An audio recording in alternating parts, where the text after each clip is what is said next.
Welcome to 0 to 60. I'm your host, Matt McChesney.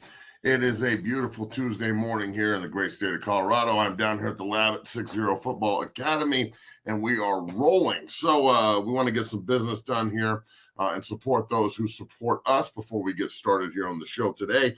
It's all question and answers. So the more interaction we have, the better. So make sure you get on, get in, and ask any questions you got about the Nuggets, the college basketball, the March Madness starting up, which I'm so excited about, NFL free agency, college football, the Buffs, whatever you want to talk about today, it is open and on the table. We got some great guests coming up in the future here, from Max Crosby to Joel Klatt, amongst others.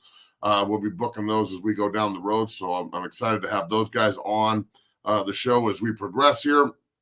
But like I said, it is Tuesday morning, and like always, our show is brought to you by our good friends at Bet Online. The tournament is here.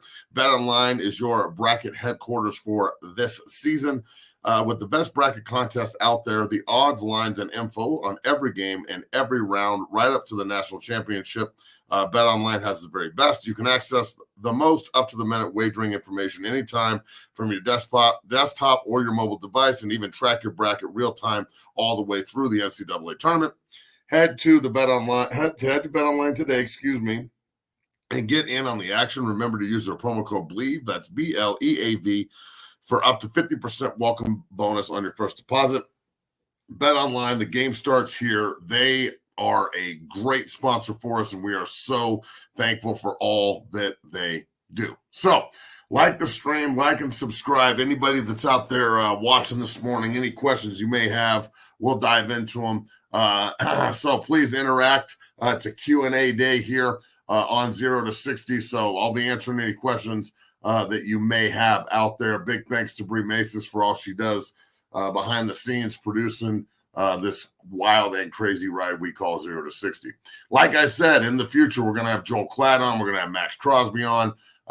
We've had a ton of great guests this year. We're going to start maybe doing a little bit of a best of series. We'll have Schaub and Callan and Coach Prime and Derek Wolf and all these other great guests we've had, Atwater, and some of the other great guests. We'll have just maybe a big smorgasbord of everything we've done. So, like I said, this is a Q&A show today, so please start asking questions if you got any, but let's dive straight into this. The Nuggets and the Wolves play tonight. Tonight's a great sports night. I can't wait to get home and watch these games. CSU is kicking it off or tipping it off against Virginia in the NCAA tournament. They're the second game. There's a 16-16 play-in. I can't remember, Wagner and somebody. CSU and Virginia play, and then the Nuggets and the T-Wolves play, and this is the last game of a home stretch or a road trip for the Nugs before they come home and play the Knicks on Thursday night at Ball Arena. But this is a huge game for the Nugs, man. I mean, they need the tiebreaker against Minnesota. Minnesota, as you know, was the first round series last year. The Nugs beat them 4-1. They are extremely talented. They have got a ton of depth. Karl Anthony Towns being out doesn't hurt him as much because they went and got Rudy Gobert, who I think is a douchebag, but still a good defensive player. They've got Anthony Edwards is a fucking animal. That guy is so athletic and really a dog, and I'm glad that Minnesota's got a dude like that. He's like a smaller version of KG. Maybe he doesn't talk that much shit, but a smaller version of the big ticket, just a badass. I think that the Nugs have a really good opportunity here to go get a dub. All right. I really think that they're putting themselves in position to be the 1 seed and Nicole to get the MVP. So that's dope. Going to watch that tonight. And then, CSU, Virginia, definitely watching that tonight. The Avs play tonight too. So you're going to have a nice little trifecta of Colorado sports there. That's pretty fucking cool. I can't wait. Colorado and Boise tip off tomorrow, same time, and another 10 versus 10 matchup. We'll talk about that tomorrow as CU gets into the tourney as well. So pretty cool, both CU and CSU getting into the tournament.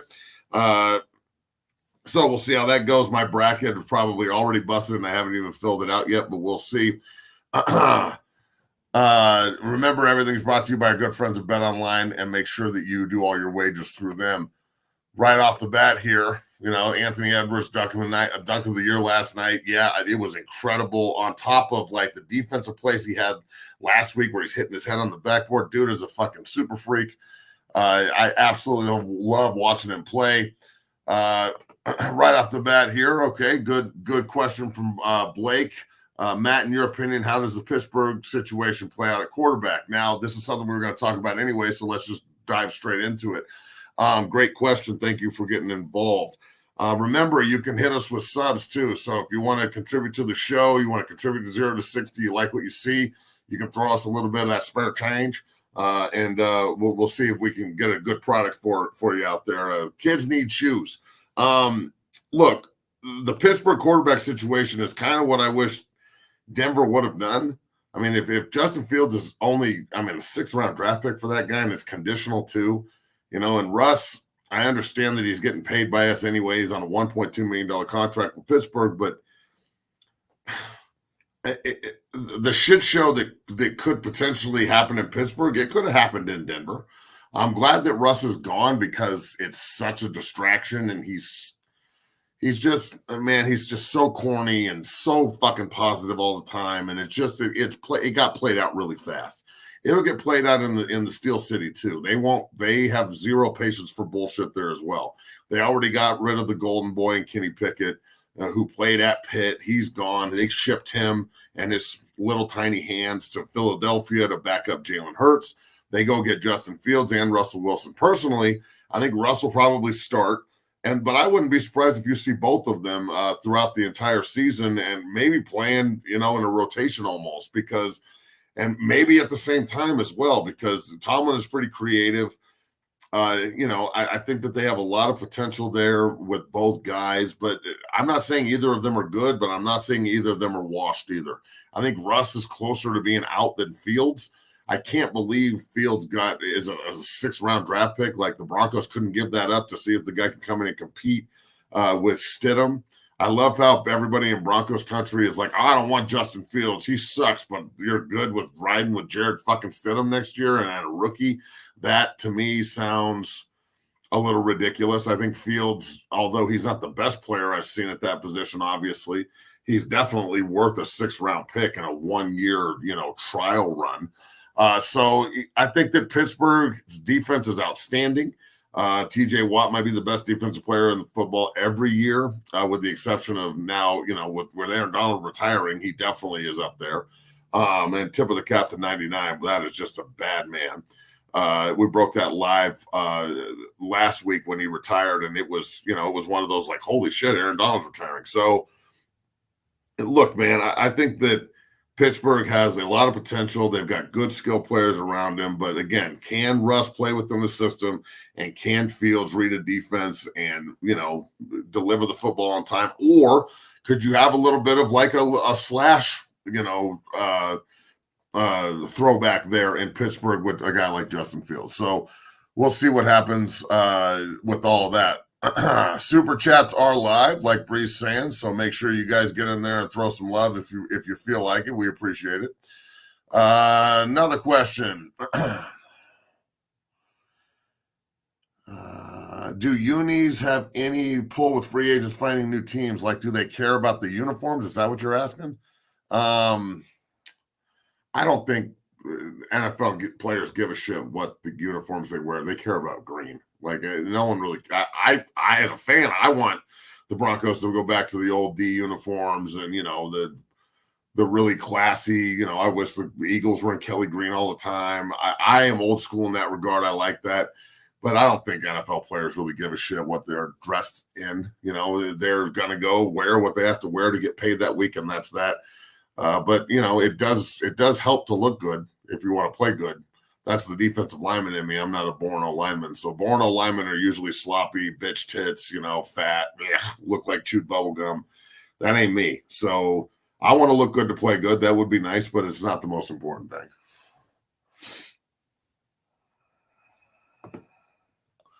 Who are the projected starters for Colorado next year? Look, and the offensive line, obviously Seton is going to be your starting left tackle.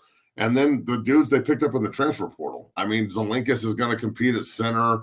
They've got, we'll see if Savion Washington stays. Bailey went in the transfer portal. Some guys are leaving already.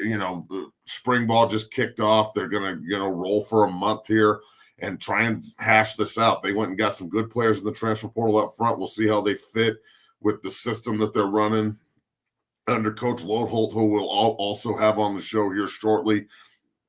I've actually got to go up to Boulder with the Dungeon family. We got a bunch of guys going up to a bunch of trips to Oklahoma and Kansas State and CU, Nebraska, all over the place, taking big groups, my son included. And we're going to go up to CU and, go over the whole body bags and all that kind of shit and, show them how to use the bags. Probably got 5 of them. They use the hell out of them. But, it's just a little, question and answer session with them and the players, and then have a junior day visit with all the guys that we bring up, from Nick to Davis Moon and Deacon Schmidt, who's a stud out of Windsor, and Gray, and all these other freaks that we've got in here. They were all in here this morning at 5 a.m. getting it in.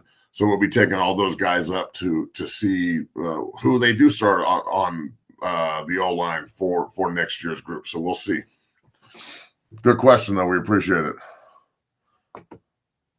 Onions! Onions! Any thoughts on what Minnesota is planning? Losing Kirk and having the sense of urgency at quarterback to get Jefferson signed. Thanks for the question, Blake. Look, Minnesota is – I'm not saying they're panicking, bro. I'm not going to sit here and say they're panicked. It's a professional franchise. I would figure that they would draft McCarty at 11 if he's there. JJ McCarthy at 11. They have 11 and 23, so if they want to move up to 5 to ensure they get him with the Chargers, they probably would do that, and I'm sure the Chargers would move back and accumulate draft picks in that regard. That would be smart. Harbaugh wants picks. Already got rid of Keenan Allen. I love what Keenan Allen said, too. Like, would you ever consider renegotiating? He's like, hell no, I'm not renegotiating my money off my best contract. He laughed at it. I thought that was pretty awesome. But look, if Minnesota wants to ensure they get J.J. McCarthy, you need to move to 5 because the Giants like him as well, and they're in front of Minnesota. So Minnesota needs to do something at quarterback. I know that. I don't care that they moved on from Kirk Cousins. Kirk Cousins is a good regular season quarterback. He's played 16 years. He's got 1 playoff win. He's made $400 million. I mean, that his agent, Mike McCartney up in Boulder, is one of the best, and tip of the cap to you, my man. You just keep, stacking those chips for your guys. It's pretty fucking cool. But I think that there's a lot of potential for Atlanta and Kirk Cousins. Minnesota needs to go young. They brought in Sam Darnold. Sam Darnold's not going to be your answer. He could have an okay season.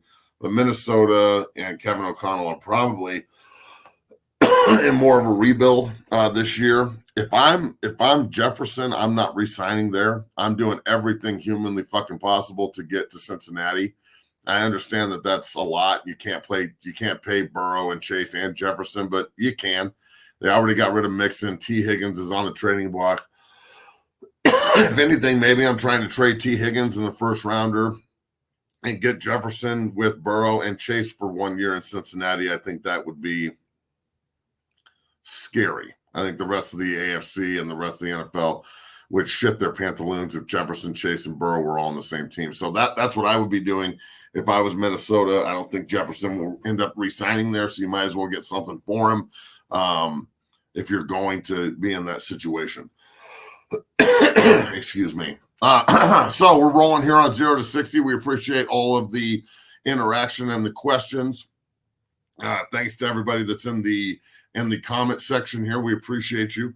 Remember, subs are up. If you want to get in on the super chats, we would really appreciate any and all support here on 0 to 60. And we're rolling. Bet Online obviously is our title sponsor, and they do a great job of supporting the show. And that's where I'll be placing all my wagers here this weekend as March Madness kicks off, which I fucking love. March Madness is so awesome. I can't wait for Thursday, Friday, Saturday, Sunday. That's really the meat of the tournament. And then, CSU is tonight against Virginia, and the 7 o'clock game. CU and Boise are tomorrow night in the 10 versus 10 in the 7 o'clock game to kind of get the weekend rolling here in the state of Colorado. Remember, tonight you got the Nugs, you got the Avs, you got CSU, you got CU tomorrow. It's good to be a sports fan in the state of Colorado these days. It's kind of the mecca for the way things are going here. So, another question here. What is your, see if I can get that one up again. What is your dream run pass ratio this year for Colorado? We do need to run the football, but I would say 65-35 pass to run. Shedeur is elite. I think he'll be one of the top quarterbacks in college football next year, if not the top. The schedule's easier, but not easy. There's, the CSU and Nebraska games, look, the CSU people and I do not like each other at all, and there's no love lost there. But the Nebraska people and I have healthy respect for each other, and we all know that it's a huge rivalry, and there's disdain on game day. But I like Coach Rule and what they're doing. I'm close with Coach Knighton. They just took Jordan Ochoa out of here, the outstanding defensive end from Castleview, who, busted his ass and earned that opportunity with GBR. So I'm really excited for them. I can't wait to go there next year and whip that ass in Lincoln. It's going to be awesome. That'll make it 4 in a row. But those 2 games are going to be really, really important early in the year to see how you're going to roll out the rest of the season. You definitely want to start 3-0 if you can. Winning rivalry games is important. The North Dakota State game scares the shit out of me because they are no punk. Like, North Dakota State is no fucking punk. That's a great opener, but they walked into Manhattan and won. They are in the business of upsetting people and making people look dumb. And, they want to figure out a way to get into the big dance. And, if the Mountain West is going to merge with the Pac-12, there's going to be more opportunity for schools to jump into those Mountain West spots, and with the new Pac-12 being formed potentially. So, North Dakota State might be in a position to jump up and keep improving their program with South Dakota State and Montana State and all those other schools. So the North Dakota State game scares the shit out of me, but CSU and Nebraska are going to be fantastic. CSU should be a home game. Fuck them. Let's go up there and beat the shit out of the sheep. Remember, to get your degree at CSU, you have to wear a full arm sleeve. It's like the plastic goes all the way to your shoulder, and you have to stick your hand up the ass of a camel to get your degree. It's weird, and it's up there, and you have to reach in and grab it and pull it out, and the shit everywhere. It's disgusting. But that is what it is. I guess that's better than the N on the side of your helmet standing for knowledge and sleeping with your sister in Nebraska. I guess you just have to weigh those 2, but you'll never know. And then the Big 12 schedule is going to be outstanding. I love the home games. Kansas State at home, Oklahoma State at home. The fucking the Halloween game with Cincinnati. My man Derek Wolf and I are going to figure out a way to go up there and do some, promo stuff and some shows, and that's going to be kick-ass. Cincinnati and CU being conference games now. They go to UCF, so you get a chance to go to Florida early in the season. Multiple trips to Texas, especially going to Lubbock. That place is not a fun place to play. They do a great job of home field advantage. I'm just glad they're moved back to the Big 12. Obviously, I have a soft spot for that, so we'll see what happens with all that shit. But, it is what it is. Who is your favorite lineman that no one knows about in the draft? Okay, here we go. Look, I'm biased to Rosengarten and Nugent. Obviously, they're both Dungeon family and Colorado guys. Casey Roddick is a fantastic offensive lineman from Florida State, who played at CU as well, who's probably going to be late round undrafted, who's a fantastic player who will play for a long time. I know people are really talking about this kid a lot, but the Mims kid from Georgia, if the Broncos are going to keep their pick and they want to take a swing at a tackle, and I understand they got McGlinchey and Bowles, but they're not going to have McGlinchey and Bowles next year, or 2 years from now. So you've got to figure out your future at that position. If you're not going to pick a quarterback at 12, and I've heard a lot of this Bo Nix and stuff, and I've had Coach Sanford on this show many times, twice now. We'll talk to him again here before the draft, but he's not really impressed with Bo Nix. Go back and watch his interview. He thinks Bo Nix got a little bit of a noodle arm, and I don't know if Sean Payton's in the business of having noodle arm quarterbacks. I mean, Drew Brees had a cannon and he was surgically repaired. So we'll see what happens there. But to go back and answer the question on the old lineman, the Mims kid from Georgia is a fucking animal, just a complete freak of an athlete and super raw and like just has tons of space for development and space for improvement. So I would love to get him at 12 if they're not going to draft a quarterback. All right, Blake, here we go, son. What's up, dog? I see you throwing out $5. Love it, man. Appreciate you. Love watching you kill it on the JB show this whole last season. Excited to see 0 to 60 grow. We appreciate you, Blake. Make sure you guys go and like and subscribe. Our numbers continue to grow on that front. We really appreciate you, Blake. Thanks you for the contribution to the show, brother. I'll be back on with Coach JB in the morning tomorrow, talking that shit. Last week, the shit that we were talking about on that show. Sometimes the stuff we talk about on that show, I have to look and go, what the fuck are we talking about? But hey, man, that's what it is. Lamar West, proud Niwot Cougar right there in Colorado Buffalo. My man Lamar up there. And I'm a proud Niwot Cougar. The chief up there up in northern Colorado. We appreciate you watching the show, brother. Nebraska can fly a kick. Can we fly out there and take over the student section? Absolutely. Man, look, it's going to be harder to take over the student section at Nebraska than CSU. No one goes to the CSU games. Nebraska sells out. There ain't nothing else to do there. But we can try. Fuck it. I went and took over 101 last year. Those guys hated me. I was talking so much shit up there in 101 in that section. My son and I was there. My cousin, brother Mitch, and we were just talking the whole time. My son Logan and I and Nick, and it was awesome. So yeah, let's try and take over Lincoln the way that we took over 101. Fuck it. Who's your dark horse at CU this year that you think that you're excited to watch this season? He's not a dark horse by any means, but I personally want to see Dylan Edwards be 1,000-yard rusher, and I think he can do it. And they need to, or at least if he's not going to be 1,000-yard rusher, a 1,500-yard overall player, receiving and rushing the football. I think that if Dylan Edwards is that missing piece to the backfield that can take some stress off of Shedeur, that can give you 15 to 20 solid carries a game, he's super explosive. We obviously saw that last year in the passing game and the running game. The key is going to be not getting caught up after they get a book on you. When they get a book on you and they know what you're going to do, then teams started game planning for CU last year. And that's why, look, they lost 6 of their 8 losses were by 1 score. And that gives me a lot of good feeling about the season upcoming, for the simple fact that I was on a team when I was a freshman to CU in 2000, where we lost 8 games and 6 of our 8 losses were by 1 score. The next year, everybody came back, very similar to this team. We had really good leadership and good play at the quarterback position and elite play, and at certain positions all over the field, most notably the offensive line and the running backs. Daniel Graham plays, guys like that. And we came back and won the Big 12 and played in the Fiesta Bowl and had a great season in 01. Well, that's because 2000 was such a shit show and so awful. We had to learn a lot from it. So I think that there's I wouldn't say he's a dark horse, but Dylan Edwards is a guy that I really want to see figure it out.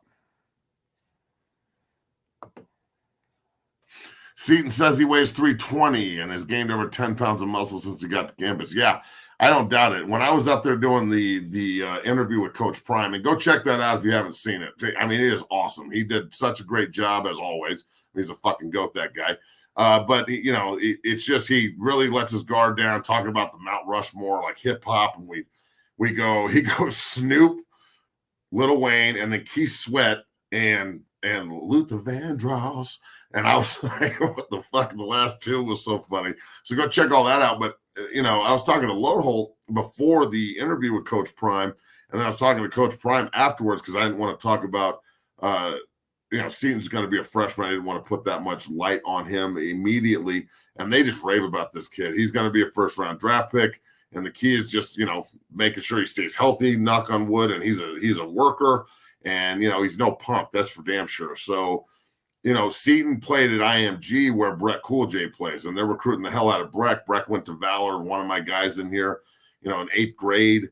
He had multiple offers before he even got to high school. And Breck played next to Jordan last year at IMG and just raves about his work ethic and everything there too. So really excited to see what Jordan Seton can do. I think he's going to be an absolute animal at that position. And probably, you have to think he's got to be on the same level as offensive line as guys like Chris Naioli, Victor Rogers, Andre Gerard, Justin Bates, Bakhtiari, Nate Solter, guys like that have just laid a legacy. Daniel Munier's been playing forever in the NFL.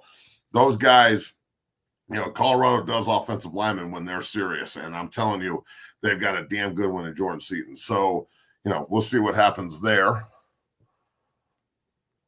Got another sub. We appreciate it, Kevin. $20. I love it, man. What do you think the Eagles will do to solidify the center position now that Kelsey's retiring? I'll tell you what they should do. We appreciate you, brother. We appreciate you watching and listening and contributing. Thank you very much. Drake Nugent, book it. All right. The Eagles are picking, 27, 28, something like that. Look, Kelsey was an undersized, very athletic center. Drake Nugent is an undersized, quote unquote, very athletic center coming from the national title team, undefeated Michigan this year, first team all Big Ten. Obviously, I'm biased because Drake's one of my guys, and I've been working with him for fucking ever, and I would love to see him go to Philly. I also would love the Broncos to draft him at some point and try and figure that out if he is available in the second or third rounds, if he doesn't go at the end of the first. But even if he doesn't go at the end of the first, Philly's going to have multiple picks there too in the second and third. That's a sweet spot for Drake where he can be, a guy they can build around and really that he can solidify that position, go in and be a Creed Humphreys or, a guy that can just go in and play forever and you don't have to replace him ever. That's what Drake is. So Philly, the Broncos, anybody looking for a center early in the draft, the kid from Oregon is outstanding. The guy that won the Remington, but I'm biased and I think Drake Nugent is the best player at that position in the draft. And we'll see.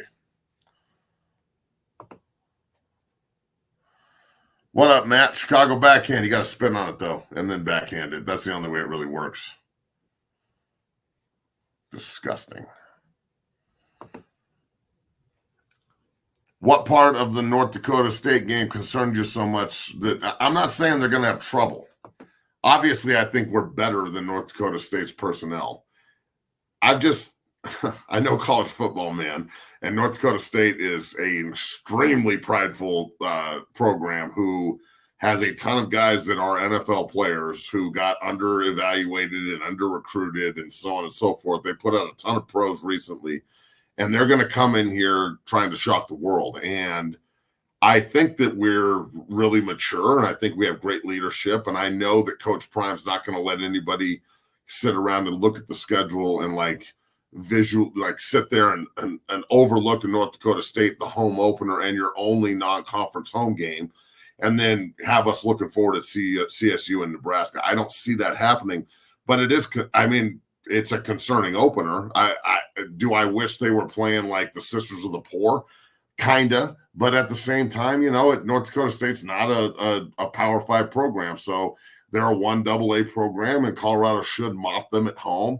But again, go back and look at North Dakota State throughout the years. They have big time wins against big time opponents. They've won in Manhattan, Kansas, and that is not an easy place to win football games. So. It's one of those openers that, I played on a team, and we were just talking about the 01 team, but we played in the Jim Thorpe Classic that year before we played CSU, and we played Fresno, and they beat us 24-22. And because 9/11 happened and we didn't end up playing against Washington State that year, we rescheduled the game because of 9/11, and Nebraska went and played Troy, so they had an extra game on us. And because we lost to Fresno, but then ran the table in the Big 12 and avenged Texas, our only Big 12 loss in the Big 12 title game. We had 2 losses at the end of the year. Nebraska only had 1, which was to us by 30. They went and played for the Natty against the 01 Miami Hurricanes, best college football team ever, and we went and played in the Fiesta Bowl. But that's what I'm saying. That one game can trip you up. And yeah, you're better and you've got more talent, but football's crazy sometimes. So it's something that they're definitely going to have to really hyper focus on. But look, the CU's better. Shedeur Sanders and Travis Hunter at period are top 10 locks next year, in my opinion. I think Shedeur will be the first quarterback off the board. I think he's going to be a Heisman candidate. I think CU will have 2 Heisman candidates next year. Book that shit, and I'm saying it right now, and I truly believe it. I think both Travis and Shedeur will be in New York City next year for the Heisman, and I wouldn't be surprised if they finish 1 and 2. Travis Hunter, I think, will be the first pick in the draft. You're getting an elite receiver and corner, a guy who can do everything. Now, I don't think he can do both in the NFL at the same rate, but next year, if he's healthy all year, knock on wood, and he contributes at the clip he's going to on offense and defense, and he can sustain it, how do you not hand him the trophy? Because it's the best college football player, period. And that would be essentially like Charles Woodson did it. He played receiver that year, but not at the clip that Travis Hunter was playing receiver. So, I'm just so excited for the next season. I don't really know what to do with myself. It's going to be an incredible year, to say the least.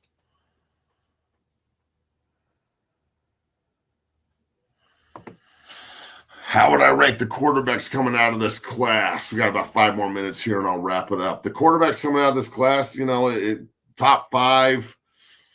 I like Jaden Daniels. I think Jaden Daniels is the best player of the group. So I would go Jaden, Caleb, Penix, Drake May, and then Bo Nix at 5. And then, after that, I don't really think there's a lot of drop off. There's some good players at the quarterback position. The Michael Pratt kid from Tulane's got a live arm and seems to be intriguing. Some guys like him later in the draft. The freak from Notre Dame, the kid who looks like Braveheart, who wears his own fucking rib bone around his neck. Sam Hartman is going to be an intriguing prospect. We'll see if he can pan out in the NFL. We'll see.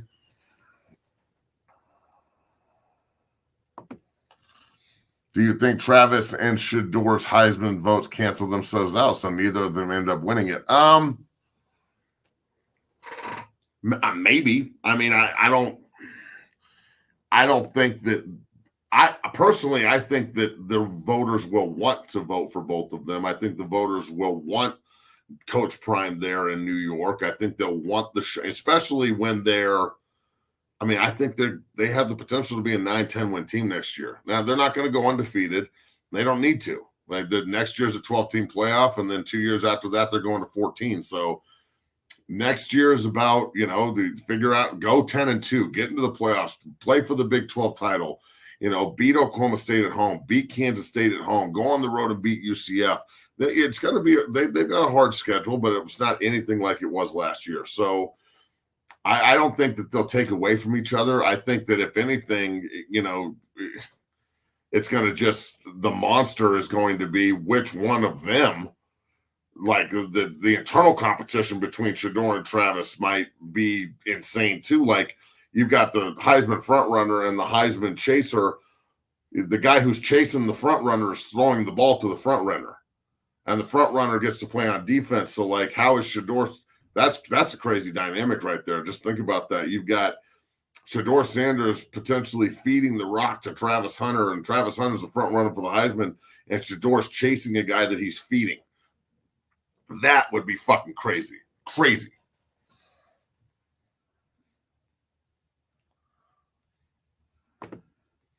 Matt, never knew you were teammates with Brendan Schaub. Want to know if you ever thought of doing MMA or if you've actually done it before.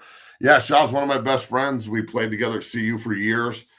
Big Brown and I have known each other for literally ever. He's, from Colorado High School out here, obviously. He's great friends with Joe Kloppenstein. It's just a big family. No, bro, I will never do MMA. I have no desire to get punched in the face whatsoever.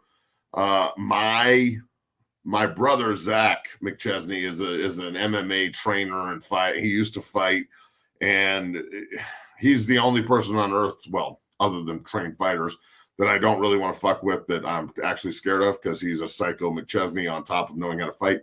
But look, I can rumble with you. I know how to throw hands to a point. You don't want me to get my mitts on you, but at the same, I'm not trying to go run around in my underwear and get my ass kicked and punched in the face. Fuck all that. No, I never thought about MMA. I have no desire to do it. I have no desire to get punched in the face. Now, look, we had Brian Callen on the show last week, and we talked about home invasion. That I'm cool with that. I would love to catch someone breaking into my house at like 3 a.m. when I get up to take a pee. And then you're rummaging around downstairs and I get to catch you and it's like, oh, wrong house, motherfucker. That sounds awesome to me. But not like trying to actually go fight someone that knows what they're doing. Fuck all that. Yeah, that's just me though. I will say this. If Mike Tyson doesn't destroy Jake Paul, I'm going to be really disappointed. How do y'all feel about this shit? I mean, I hope Mike Tyson rips Jake Paul's face off of his body.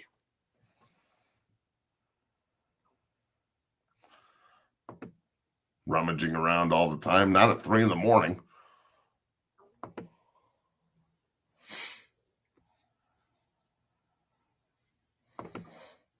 You are fighting a lion, though. Yeah. Well, if I had to fight a lion, I would probably run because he's going to eat you.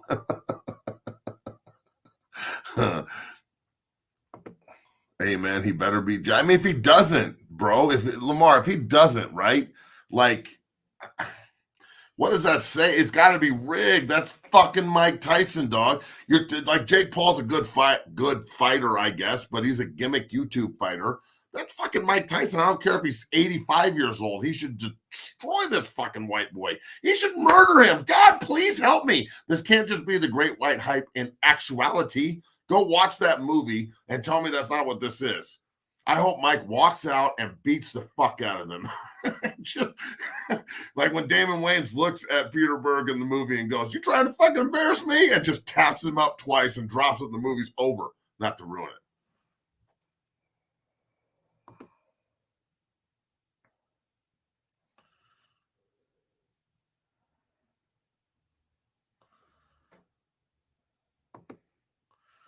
The Tyson training vid, he does look vicious, dog. He scares the shit out of me.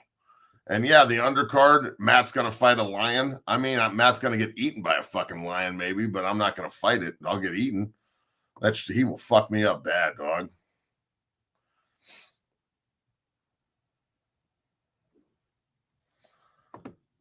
Now, I will say this. Look, I'm not going to take too much. He is fighting Mike Tyson. And I don't know how many times, hypothetical, appreciate you, Patrick George. Have you sat around, you're like, bro, would you get punched in the face by Mike Tyson for $1 million? Well, he is actually making it happen. So, and look, dog, if his head is still attached to his body afterwards, cool. I know there's a large contingent of people on social media that are like, oh, you shouldn't buy the fight, blah, blah, blah. I'm going to buy it, dog. It's once in a lifetime thing. It's Mike Tyson in a fight. And I want to watch. So I'm going to watch. I'll watch. I swear I'll watch. Hey, remember also that anybody looking for tips or football knowledge or any of that, I get all these messages every day on all of the social media. We're on Cameo. So you can go on Cameo and you can ask questions about fronts and offensive line play, defensive, anything you want. And we'll be able to answer your questions that way rather than just, I agree that I'd like to help you, but I think like the Joker, and if you're good at something, never do it for free, and this is a business. So check that out on Cameo. And we're on Twitch now, too. So go subscribe at 60 Academy on Twitch, and you can watch all the workouts. We were rolling this morning at 5 a.m. We had a great defensive line workout. Then we were in the film room. All that was on Twitch this morning. So we'll see how all that goes. But really, really thankful to my man Randy and Bishop behind the scenes doing everything they're doing, helping us support that. All the cameras got put up. It's pretty awesome. So I'm pretty excited about that. We'll be back on Twitch tomorrow morning at 5 a.m. rolling. And we're gonna get off here in a second. Any other questions, concerns, any of that? Nothing. Didn't think so. All right, folks. I really appreciate everybody in the chat today getting involved. Everybody that contributed to the show in the super chat. We really appreciate you. We will be back Later this week, I'll be on Coach JB's show tomorrow morning. Probably won't do a show tomorrow, but we'll be back on Thursday. We're going to have Joel Clapp, Max Crosby on the next couple of shows here moving forward as we continue into the offseason. My man Mike Bundy throwing a 199 out there in the day. That's what I'm talking about, Mike. Get it in there, baby. We appreciate you. Thank you very much to any and all that are contributing. You guys have yourself a great day. Thank you so much for everything. And yeah, go Buffs, as they say.